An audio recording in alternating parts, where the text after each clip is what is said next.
உலகத்தில் பார்க்கக்கூடாது. பார்த்தா அங்கே வந்து பிசாசு நன்மையும் தீமையும் கலந்து வச்சிருக்கிறான். முதிர் வயது ஒரு நன்மை, இன்ஃபேக்ட் உண்மைக்கு நன்மை. ஆமாம், வயசானவங்கலாம் பார்த்து கும்பிட்றீங்க, ஆனால் வயசானவங்க பார்த்தா பயப்படவும் செய்யும், இப்படி ஆயிரோமோன்னு பாருங்க. நல்லதையும் பார்க்குறீங்க, இருக்கு, கெட்டது இருக்கு. உலகத்தில் ரெண்டும் கலந்து தான் இருக்கும்.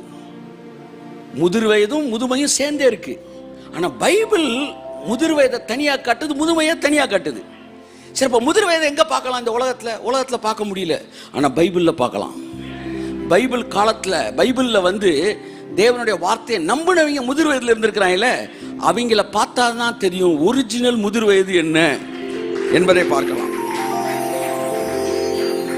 உபாகமம் 34:7. மோசே 120 வயதான போது அவன் முதிர் வயதுள்ளவனாக இருந்தான். அப்ப இங்க பார்க்கணும் முதிர் வயதுனா என்னன்னு. முதுமையே இல்லாத முதிர் வயது. எல்லாம் சொல்லுங்க.